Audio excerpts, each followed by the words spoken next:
नमस्कार। आप देख रहे हैं भव्याश्री न्यूज और मैं हूं आपके साथ आदित्य। कौन बनेगा करोड़पति 2024 का तीसरा सप्ताह 26 अगस्त को टेलीकास्ट किया गया और इस सप्ताह के विषय में हम आपको बता दें कि इसका नाम दिया गया है इंडिया चैलेंजर वीक, जहां पे आप टॉप 2 चैलेंजर्स को आमने सामने देखने वाले हैं। कौन बनेगा करोड़पति में पहली बार इस तरीके का सेगमेंट जो है ऐड किया गया है। आमतौर पे आप केबीसी में देखते होंगे कि फास्टेस्ट फिंगर फर्स्ट राउंड के दौरान सबसे पहले जो प्रतिभागी अपना जवाब सबमिट करते हैं उनको हॉट सीट पर बैठने का मौका दिया जाता है, लेकिन इस इंडिया चैलेंजर वीक में ऐसा नहीं होने वाला है। यहाँ पे फास्टेस्ट फिंगर फर्स्ट राउंड के दौरान एक नहीं बल्कि 2 प्रतिभागी को चुना जाएगा जो सबसे कम समय अपना जवाब सबमिट करेंगे और फिर ये दोनों प्रतिभागी टॉप 2 चैलेंजर्स का हिस्सा बनेंगे। यानी कि ये दोनों प्रतिभागी जल्दी 5 एक सेगमेंट प्ले करेंगे।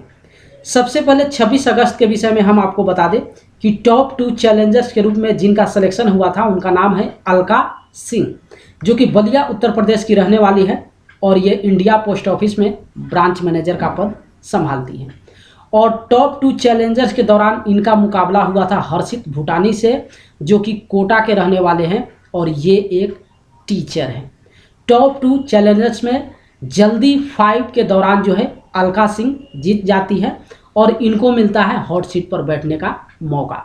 आखिर ये इंडिया चैलेंजर वीक क्या है, टॉप 2 चैलेंजर्स क्या है और जल्दी 5 का जो सेगमेंट है वो प्रतिभागी किस तरीके से प्ले करते हैं, इस पे सारा डिटेल्स एक वीडियो बनाकर हम अपलोड कर देंगे ताकि देखने वाले को बिल्कुल आसानी हो जाएगा कि आखिर ये जो बदलाव किया गया है ये किस तरीके से जो है क्विज गेम आगे की ओर बढ़ रहा है। लेकिन चलिए अब हम आपको दिखाते हैं कि आखिर कौन बनेगा करोड़पति के मंच पे जब अलका सिंह विराजमान होती हैं तो ये इस मंच से कितनी राशि जीत कर गई हैं।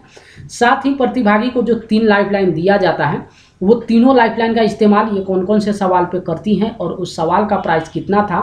लेकिन उससे पहले हम आपको बता दें कि केबीसी के मंच से अलका सिंह 3,20,000 की राशि जीत कर गई है। हालांकि ये इस मंच पे ऑलरेडी 6,40,000 जीत चुकी थी और उसके बाद गेम आगे बढ़ता है। 12,50,000 के प्रश्न पे ये गलत जवाब सबमिट करती हैं और इसी की वजह से नीचे गिरती है 3,20,000 पे। और इस तरीके से कौन बनेगा करोड़पति के मंच पर 26 अगस्त को अलका सिंह अपनी जीती हुई राशि में से 3,20,000 खो देती है। चलिए अब आपको दिखाते हैं कि आखिर ये अपने लाइफलाइन का इस्तेमाल कौन कौन से सवाल पे करती हैं और उस सवाल का प्राइस कितना था। तो हम आपको बता दें ये अपनी पहली लाइफलाइन का इस्तेमाल करती हैं 1,60,000 के प्रश्न पे, जो कि ऑडियंस पोल था। देखिए 1,60,000 का सवाल हम आपको स्क्रीन पे दिखा रहे हैं।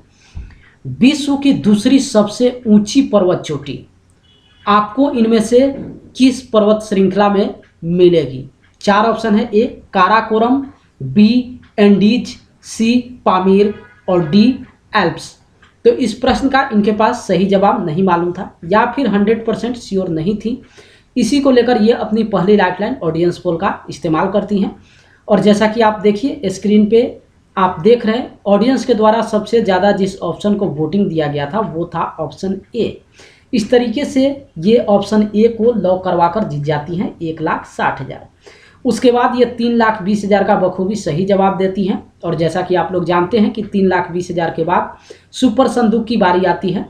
तो सुपर संदूक के दौरान ये 7 प्रश्न का सही जवाब देकर जीत जाती हैं 70,000 और उस 70,000 की राशि को ये अपने बैंक अकाउंट में ट्रांसफ़र न करवाकर अपनी खोई हुई लाइफलाइन ऑडियंस पोल को पुनः जीवित करती है। उसके बाद ये दूसरी लाइफलाइन का इस्तेमाल करती हैं 6,40,000 के प्रश्न पे, जो कि ऑडियंस पोल ही था। देखिए 6,40,000 का सवाल हम आपको स्क्रीन पे दिखा रहे हैं। नेचर इकोलॉजी एंड एवोल्यूशन में जून 2024 के एक पेपर के अनुसार कौन से जानवर बिना नकल किए एक दूसरे की नाम से बुलाने वाले पहले गैर मानव हैं। 4 ऑप्शन है, ए चूहा, बी कुत्ते, सी हाथी और डी चिंपांजी। तो इस प्रश्न का इनके पास सही जवाब नहीं मालूम था, इसी को लेकर ये यहाँ पे ऑडियंस पोल का इस्तेमाल करती हैं। और जैसा कि देखिए आप स्क्रीन पे देख रहे हैं ऑडियंस के द्वारा सबसे ज़्यादा जिस ऑप्शन को वोटिंग दिया गया था वो था ऑप्शन सी यानी कि हाथी। इस तरीके से अलका सिंह ऑप्शन सी को लॉक करवाकर जीत जाती हैं 40,000। 6,40,000 जीतने के बाद महानायक अमिताभ बच्चन इनसे 12,50,000 का प्रश्न पूछते हैं, जिस प्रश्न को हम आपको स्क्रीन पे दिखा रहे हैं। और इस प्रश्न का इनके पास सही जवाब नहीं मालूम था। कहीं ना कहीं ये 2 ऑप्शन को लेकर कन्फ्यूज थी, इसी को लेकर ये यहाँ पे डबल डिप का इस्तेमाल करती हैं। सबसे पहले 12,50,000 का देखिए सवाल स्क्रीन पे हम आपको दिखा रहे हैं। इनमें से किस देश का नाम किसी व्यक्ति के नाम पर नहीं है? 4 ऑप्शन है। ए मॉरिशस, बी बारबाडोस, सी फिलिप्स और डी किरीबाटी। तो इस प्रश्न का इनके पास सही जवाब नहीं मालूम था और ये डबल डिप का यहाँ पे इस्तेमाल करती हैं। जैसा कि आप लोग जानते हैं कि डबल डिप में प्रतिभागी को 2 मौका मिलता है, वो 2 बार किसी ऑप्शन को लॉक करवा सकते हैं। तो अलका सिंह पहली बार ऑप्शन डी को लॉक करवाती है, जो कि बिल्कुल इस प्रश्न का गलत विकल्प होता है। उसके बाद ये ऑप्शन ए यानी कि मॉरिशस को लॉक करवाती हैं और ये भी दुर्भाग्य से इस प्रश्न का गलत विकल्प हो जाता है। इस तरीके से 12,50,000 के प्रश्न पे ये नीचे गिर जाती हैं और जीतती हैं 3,20,000। इस प्रश्न के विषय में हम आपको बता दें कि इसका सही जवाब है ऑप्शन बी। इस तरीके से कौन बनेगा करोड़पति के मंच पर 26 अगस्त को अलका सिंह 3,20,000 की राशि जीत कर गई है। अब चलते चलते इस वीडियो में हम एक जानकारी आपको दे दें कि जैसा कि आप पिछले 2 सप्ताह में देखे होंगे कि केबीसी के इस सीज़न में एक नया सेगमेंट ऐड किया गया था जिसका नाम था दुगुनास्त्र। उस दुगुनास्त्र को इस इंडिया चैलेंजर वीक के दौरान जो है हटा दिया गया है और इस सप्ताह के विषय में हम आपको बता दें कि ये जो नया सेगमेंट ऐड किया गया है, जो प्रोसेस नया ऐड किया गया है, वो शायद इस सप्ताह भर ही चलने वाला है। फिर इसके बाद जो है रूल्स पहले वाला ही होगा, इसलिए इसका नाम दिया गया है इंडिया चैलेंजर वीक। तो इस सेगमेंट में काफ़ी कुछ बदल दिया गया है और वो क्या क्या बदलाव है उस पर एक वीडियो बनाकर हम डाल देंगे, वहाँ पे जाकर आप देखिएगा, जिससे ये गेम आपको अच्छी तरीके से समझ में आ जाएगा कि क्या क्या सेगमेंट ऐड किया गया है, टॉप 2 चैलेंजर्स किस तरीके से आमने सामने होते हैं, फिर जल्दी 5 क्या है, ये सब सारा जानकारी जो है उस वीडियो में आपको देखने को मिल जाएगा।